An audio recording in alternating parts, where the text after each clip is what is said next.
स्वागत आप सभी का ब्रेकिंग न्यूज चैनल में एक बार फिर से। तो आइए जानते हैं देश दुनिया की तमाम बड़ी खबरों को। पर उससे पहले आपसे निवेदन है कि आप इस वीडियो को लाइक कर दें, शेयर कर दें ताकि हमारा हौसला बढ़ता रहे। देश में कोरोना के मरीजों की संख्या बढ़कर 15,400 हुई। अभी तक 510 लोगों की मौत। जी आपको बता दें कि देश में कोरोना वायरस से मरीजों की संख्या लगातार बढ़ती जा रही है। केंद्रीय स्वास्थ्य मंत्रालय की ओर से जारी रिपोर्ट के मुताबिक भारत में कोरोना वायरस के कुल मामलों की संख्या 15,400 हो गई। इनमें से 12,700 मरीज में अभी कोरोना वायरस एक्टिव है, जबकि 510 लोगों की मौत हो चुकी। 2,210 लोग इससे ठीक हो चुके। स्वास्थ्य मंत्रालय ने कहा कि सोशल डिस्टेंसिंग का पालन जरूरी है। दुनिया भर में कोरोना वायरस संक्रमण के कुल मामलों की संख्या 22,60,000 पहुंच गई। इनमें से 15,35,000 एक्टिव केस हैं, जबकि 1,55,000 लोगों की मौत हो चुकी और 5,72,000 लोग इससे ठीक हो चुके। अगर आप भी चाहते हैं कि भारत में फैली महामारी जल्द खत्म हो जाए तो इस वीडियो को एक लाइक जरूर करें। 20 अप्रैल से देश में ये सेवाएं फिर से हो जाएंगी शुरू। जी हाँ, आपको बता दें कि कोरोना के प्रकोप के चलते 3 मई तक के लिए लगाए गए लॉकडाउन के बीच केंद्र सरकार 20 अप्रैल से कई सेवाओं को फिर से खोलने जा रही है। इसे लेकर सरकार की ओर से एक व्यापक लिस्ट जारी की गई। केंद्रीय मंत्री रविशंकर ने 20 अप्रैल से खोले जा रही सेवाओं की लिस्ट जारी की है। हालांकि उन्होंने यह स्पष्ट कर दिया कि ये सूची कंसेंट जोन में लागू नहीं होगी, वहां पर पहले की तरह ही प्रतिबंध लागू रहेंगे। ये सेवाएं 20 अप्रैल से खुली रहेंगी। सभी स्वास्थ्य सेवाएं, सभी कृषि और बागवानी गतिविधियां, मछली पकड़ने, जलीय कृषि उद्योग का संचालन, वृक्षारोपण गतिविधियां जैसे कि चाय, कॉफी और रबर के बागान, अधिकतम 50% श्रमिकों काम कर सकेंगे। पशुपालन गतिविधियां, वित्तीय क्षेत्र, सामाजिक क्षेत्र, मनरेगा के कार्य, सोशल डिस्टेंसिंग और मास्क अनिवार्य तौर पर पहनना होगा। राज्य को लोड करने और उतारने की अनुमति, ऑनलाइन शिक्षण, दूरस्थ शिक्षा, आवश्यक वस्तुओं की आपूर्ति, वाणिज्यिक और निजी प्रतिष्ठानों को संचालित करने की अनुमति दी जाएगी। उद्योग, औद्योगिक प्रतिष्ठान, निर्माण गतिविधियां, चिकित्सा और पशु चिकित्सा सहित आपातकालीन सेवाओं के लिए निजी वाहन, आवश्यक वस्तुओं की खरीद के लिए और राज्य केंद्र शासित प्रदेश के स्थानीय प्राधिकरण के निर्देशों के अनुसार छूट श्रेणियों के काम के लिए यात्रा करने वाले सभी कर्मियों को अनुमति। भारत सरकार और राज्य केंद्र शासित प्रदेशों के कार्यालय खुले रहेंगे। अमेरिका के सामने गिड़गिड़ाया पाकिस्तान, भीख में मिली इतनी रकम। जी आपको बता दें कि कोरोना ने दुनिया के कई देशों की हालत खराब कर दी, लेकिन पाकिस्तान की हालत इस समय इतनी खराब हो गई कि उसे दुनिया के कई देशों से पैसे मांगने पड़ रहे हैं। इसी को लेकर वह अमेरिका के सामने भी गिड़गिड़ाया, जिसके एवज में यूएस ने उसको $84 लाख की सहायता देने की घोषणा की है। बाजार में सबसे पहले पहुंचेगा कोरोना का हिंदुस्तानी टीका। ये कंपनियां पूरे कर चुकी है सभी ट्रायल। जी आपको बता दें कि भारत ने केवल कोरोना वायरस पर सबसे कम समय में लगाम लगाने में सफलता हासिल कर ली, बल्कि भारत ही संभवतः वो पहला देश होगा जो कोविड-19 का वैक्सीन दुनिया में सबसे पहले विकसित कर लेगा। इस समय अमेरिका, ऑस्ट्रेलिया, चीन, इजराइल समेत कई देश कोविड-19 का वैक्सीन विकसित करने में जुटे हैं। उम्मीद है कि भारत इन सबसे पहले बाजी मार लेगा। ऐसा बताया जा रहा है कि भारतीय कंपनियां ह्यूमन क्लिनिकल ट्रायल के स्टेज में हैं, जबकि बाकी अभी तक वहां पहुंचने वाले हैं। भारत की 6 भारतीय कंपनियां कोविड-19 के लिए वैक्सीन विकसित करने पर काम कर रही है। करीब 70 वैक्सीन कैंडिडेट्स पर टेस्ट किए जा चुके हैं। कम से कम 3 टेस्ट ह्यूमन क्लिनिकल ट्रायल के चरण में हैं। हालांकि ये वैक्सीन भी 2021 में ही बाजार में आएगा, लेकिन दुनिया में पहला वैक्सीन हो सकता है जो बाजार में पहुंचेगा। अगर दोस्तों आप चाहते हैं कि कोरोना वायरस भारत में जल्द खत्म हो जाए तो कमेंट बॉक्स में जय हिंद, जय भारत लिखना मत भूलिएगा।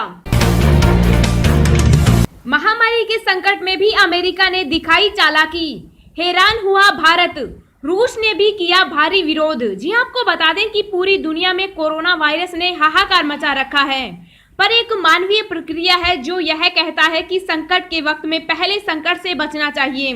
मगर कुछ ऐसे भी होते हैं जो संकट के वक्त किसी भी तरीके से धन कमाने का मार्ग खोज निकालते हैं। रास्ता सही हो तो कोई बात नहीं, लेकिन अगर किसी के अधिकारों को छीनकर वो रास्ता हासिल किया गया हो तब उसका विरोध होना जरूरी है। आपको बता दें कि अमेरिका अपने स्पेस मिशन को लेकर काफी सीरियस है। वर्ष 2024 तक अमेरिका चंद्रमा पर खनिज के उत्खनन का कार्य शुरू कर देगा। यह मुख्यतः हीलियम 3 नामक संस्थान के लिए होगा, जो ऊर्जा का एक असीमित स्रोत है और जिसकी चांद पर अत्यधिक मात्रा में उपलब्धता है। अमेरिका के बनाए कानून में यह साफ तौर पर कहा गया है कि जो भी अंतरिक्ष में जिस स्थान पर पहले पहुंचेगा और उत्खनन करेगा, वह स्थान उसकी संपत्ति हो जाएगी, जिसके लिए उसने कानून भी बनाया है। स्पेस ट्रीटी 1967 यह सभी राष्ट्रों का अधिकार देता है कि हर कोई अंतरिक्ष के संसाधन पर अधिकार रखता है, जिस पर अमेरिका ने साइन किया है। रूस इस बात को लेकर विरोध में है। उसका कहना है कि यह बिल्कुल उपनिवेश की मानसिकता है, जबकि अंतरिक्ष पर हर किसी का अधिकार है। भारत भी इस बात को लेकर काफी हैरान और चिंतित है, क्योंकि भारत अभी निश्चित तौर पर तकनीकी मामलों में अमेरिका से एक कदम पीछे है। लॉकडाउन में अगर आप खेल रहे हैं ऑनलाइन गेम्स तो हो जाइए सतर्क, हैकर खाली कर देंगे खाता। जी हां, आपको बता दें कि लॉकडाउन के दौरान लोग सबसे ज्यादा इंटरनेट का इस्तेमाल कर रहे हैं। वर्क फ्रॉम होम से लेकर गेमिंग और चैनल का मजा भी इंटरनेट पर लिया जा रहा है। सावधान भी रहें, क्योंकि इस बार हैकर एसएमएस के जरिए आपको गेमिंग वेबसाइट्स के लिंक भेज रहे हैं। इस पर रजिस्टर करने के साथ ही आपका खाता साफ हो सकता है। इसके लिए साइबर सेल की तरफ से भी अपील की जा चुकी है। साइबर अपराधियों ने लोगों के बैंक खाते साफ करने का एक आसान रास्ता निकाला है। वे ब्लास्ट एसएमएस के जरिए लोगों को लिंक भेज रहे हैं। इसमें लिखा होता है कि आपके खाते में अभी 2000, 5000, 10,000 या 20,000 तक पहुंच सकते हैं। बस आपको अटैच लिंक को क्लिक करना है। इस लालच में लोग लिंक को क्लिक करते हैं तो वह एक गेमिंग साइट पर ले जाती है। साइट दावा करती है कि खेल में जीतने का इनाम नकद खाते में ट्रांसफर कर दिया जाएगा। लोग इस पर रजिस्टर कर अपना अकाउंट बना लेते हैं। इस दौरान बैंक खाते की डिटेल भी मांगी जाती है। बस यही सूचना देने के बाद आप साइबर रिस्क पर आ जाते हैं। सूचना साइबर अपराधी के पास पहुंचते ही आपके बैंक खाते से रकम साफ कर दी जाती है। रसोई गैस के दाम में 8% की गिरावट। कोरोना संकट के दौरान भी घटेगी महंगाई। जी हां, आपको बता दें कि देश में भले ही कई इलाकों में उपलब्धता की कमी के चलते सामान महंगा मिल रहा हो, लेकिन रिजर्व बैंक की माने तो देश में महंगाई गिरावट की तरफ बढ़ रही है और अगले कुछ महीनों में काबू में भी आ जाएगी। आरबीआई गवर्नर शक्तिकांत दास का कहना है कि जहां कुछ चीजों के दाम बढ़ रहे हैं, वहीं कई ऐसे सामान भी हैं जिनकी कीमत में भारी गिरावट देखी जा रही है, जो महंगाई को नीचे ही ले जाने का काम कर रहे हैं। शक्तिकांत दास ने राष्ट्रीय सांख्यिकी कार्यालय के ताजा आंकड़ों का हवाला देते हुए बताया कि खुदरा महंगाई दर मार्च महीने में 0.7% घटकर 5.9% पर पहुंच गई। इससे महंगाई के आगे घटने के ही संकेत मिल रहे हैं। उन्होंने बताया कि महंगाई के आंकड़ों में सब्जियां, अंडे, मांस, मछली, फल, चीनी, दालें और तेल जैसी जरूरी चीजों के दाम में 1.6% की गिरावट देखने को मिली है। 22 जरूरी चीजों के दामों के रोजाना के आंकड़ों का हवाला देते हुए आरबीआई गवर्नर ने बताया कि खाने पीने की चीजों के दाम 13 अप्रैल तक करीब 2.3% बढ़े हैं। हालांकि प्याज के दाम में कमजोरी आने और मिट्टी के तेल के दाम 24% तक घटने के साथ साथ रसोई गैस के दाम में 8% गिरावट से महंगाई आगे भी घटेगी। शुरुआती आंकड़ों को देखते हुए रिजर्व बैंक ने बताया कि महंगाई गिरावट की राह पर है। जनवरी 2020 में अपने शिखर में इसमें अब तक 1.7% की गिरावट देखी जा चुकी है। आने वाले दिनों में महंगाई में और गिरावट के आसार हैं। शक्तिकांत दास के मुताबिक सप्लाई में आ रही रुकावट को छोड़ दिया जाए तो मौजूदा वित्त वर्ष की दूसरी छमाही में महंगाई दर 4% के नीचे आ जाएगी। उन्होंने भरोसा दिलाया कि पूरे सिस्टम पर पैनी नजर रखी जा रही है और जहां कहीं भी जरूरत होगी रिजर्व बैंक दखल देगा। 20 अप्रैल से 45% अर्थव्यवस्था में शुरू हो जाएगा काम। जी हाँ, आपको बता दें कि देश में 3 मई 2020 तक लॉकडाउन है। हालांकि 20 अप्रैल से कई सेक्टर्स में फिर से काम शुरू हो जाएगा। इसको लेकर सरकार ने भी गाइडलाइंस जारी की है। इस छूट से करीब 45% अर्थव्यवस्था में काम शुरू हो जाएगा। लॉकडाउन में आंशिक छूट से मूल लॉकडाउन की तुलना में 20 अप्रैल के बाद लगभग 45% अर्थव्यवस्था फिर से शुरू हो सकती है, जबकि 24 मार्च से 14 अप्रैल तक केवल 25% अर्थव्यवस्था चालू थी। 45% अर्थव्यवस्था में फिर से काम शुरू होने से देश की आर्थिक वृद्धि दर में जारी गिरावट कुछ कम हो जाएगी। देश की कुल जीडीपी में एग्रीकल्चर क्षेत्र का योगदान 34.64% है। 20 अप्रैल से शुरू होने वाली सेवाएं जरूरी सामान मुहैया कराने वाली ई कॉमर्स कंपनियां, जरूरी सामान बेचने वाली किराने की और राशन की दुकानें, फल सब्जी के ठेले और साफ सफाई के सामान वाली दुकानें, डेयरी और मिल्क बूथ, पोल्ट्री मीट, मछली और चारा बेचने वाली दुकानें, इस सभी सामानों की होम डिलीवरी जिला प्रशासन की जिम्मेदारी होगी। 1.9% रहेगी भारत की जीडीपी। IMF कोरोना वायरस महामारी के कारण वैश्विक अर्थव्यवस्था में मंदी के आसार प्रबल हो रहे हैं। भारत पर भी इसका व्यापक असर पड़ने की संभावना है। अंतर्राष्ट्रीय मुद्रा कोष ने भारत की आर्थिक वृद्धि दर 2020 में 1.9% रहने का अनुमान जताया है।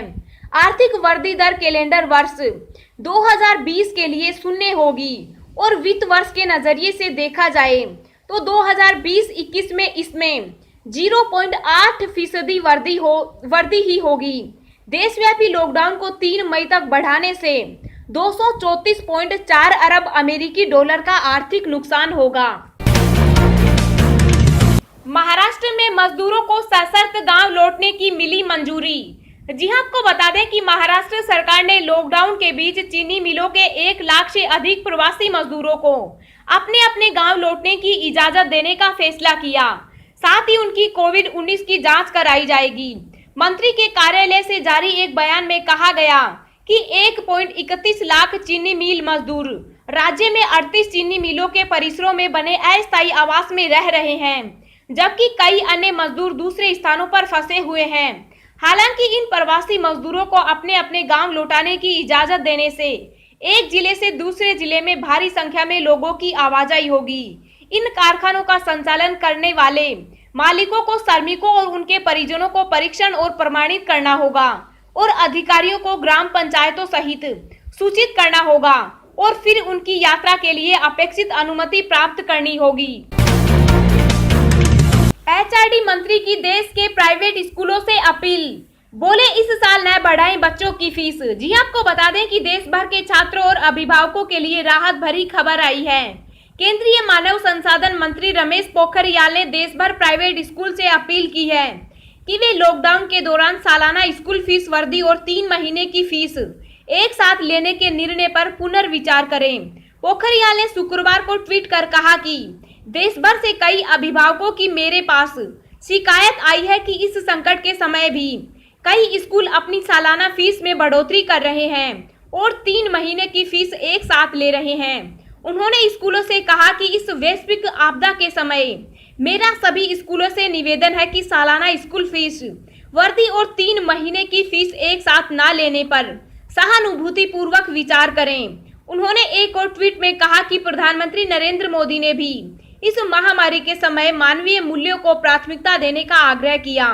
इस परिप्रेक्ष्य में आशा है कि सभी स्कूल अपने टीचर्स और पूरे स्टाफ को समय पर पूरी सैलरी उपलब्ध कराने की चिंता करें। उधर दिल्ली के उप मुख्यमंत्री मनीष सिसोदिया ने भी शुक्रवार को कहा कि कोरोना वायरस की वजह से शिक्षा और अर्थव्यवस्था सबसे ज्यादा प्रभावित हो रहे हैं। मुझे और सरकार को कई जगह से शिकायत मिल रही है कि कुछ स्कूल फीस बढ़ा रही है। ये लोग सरकार से बिना इजाजत किए फीस बढ़ा रही है। उन्होंने साफ किया कि मुख्यमंत्री अरविंद केजरीवाल ने आदेश दिए हैं कि दिल्ली के प्राइवेट स्कूल बिना सरकार से पूछ फीस नहीं बढ़ाएगी। उन्होंने कहा कि बच्चों से एक साथ 3 महीने की फीस नहीं वसूली जाएगी। 12 लाख मजदूरों के खाते में 2-2 हजार रुपए भेजेगी महाराष्ट्र सरकार। जी हां, आपको बता दें कि कोरोना वायरस लॉकडाउन के संकट से जूझ रहे मजदूरों के खातों में महाराष्ट्र सरकार 2-2 हजार रुपए भेजेगी। महाराष्ट्र के श्रम मंत्री दिलीप वलसे ने बताया कि 12 लाख पंजीकृत कंस्ट्रक्शन मजदूरों के खाते में 2-2 हजार रुपए की राशि भेजी जाएगी। यह पैसा डायरेक्ट बेनिफिट ट्रांसफर स्कीम के तहत भेजा जाएगा। कोरोना वायरस लॉकडाउन में सबसे ज्यादा समस्या प्रवासी मजदूरों के साथ असंगठित क्षेत्र के कामगारों के साथ हुई है।